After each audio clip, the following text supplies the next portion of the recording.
Welcome to another episode of the Read Pile. Today I'm talking about Six Gun Gorilla, which I don't remember when this came out. Usually I check the date before I start recording, and I didn't this time. So there's a date here in the beginning of 2014, almost 10 years ago.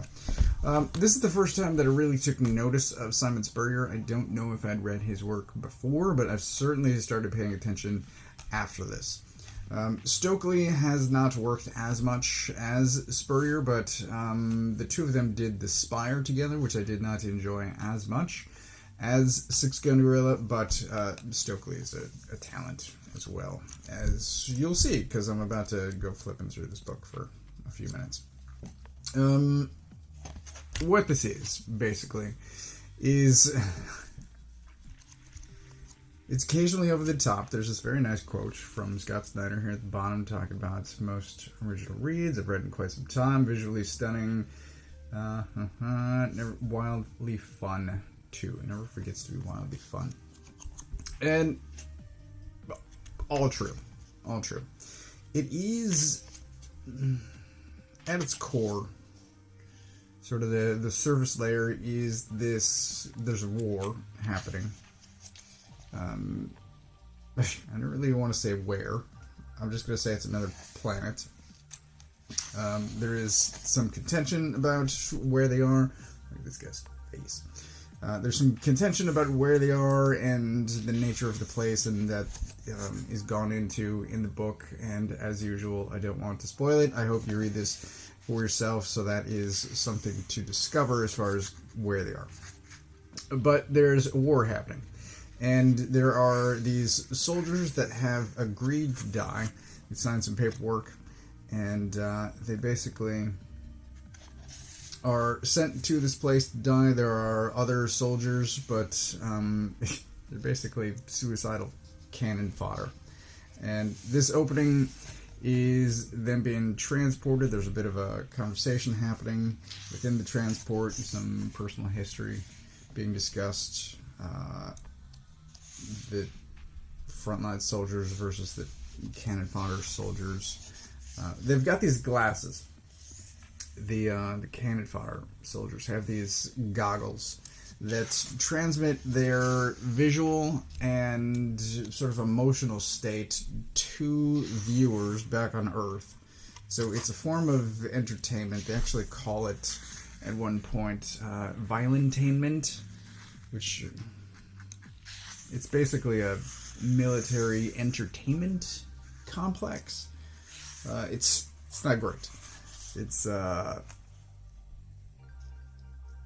sounds satirical. It sounds over the top, and at times definitely is. However, it juxtaposes that against genuine, heartwarming, heartbreaking moments. And then Giant Gorilla shows up. It's fantastic. It's amazing. It's extremely entertaining. There's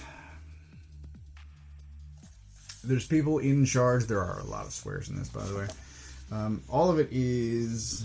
Did I find a page that doesn't have me? Here it is. Violentainment. Here's where it really becomes obvious. Like, look how over the top these cops are. And this is RoboCop territory of just like satirical over the topness, but I absolutely love it. Anyway, there's a fight happening. There's multiple sides to it. There's this guy whose name is only referred to as Blue. He doesn't give his real name. He's supposed to die, and he doesn't because that gorilla shows up.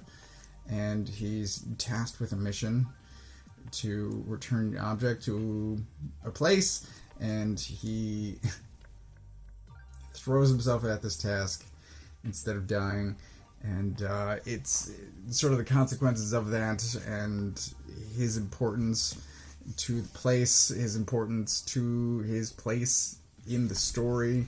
There's, as I said, there's a lot happening here. It's a little bit philosophical as far as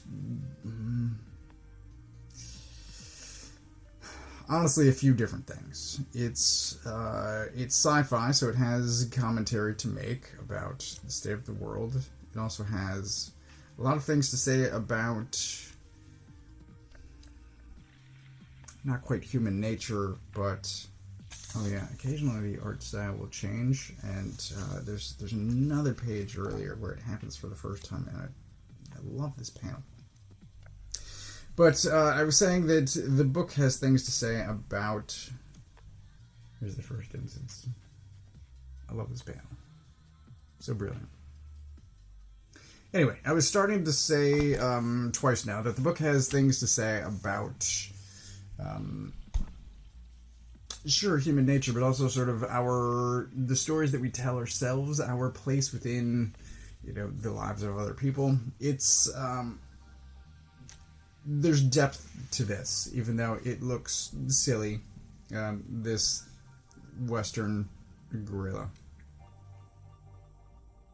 and it is silly, but it's also thought-provoking. It's action-packed. It's full of violence.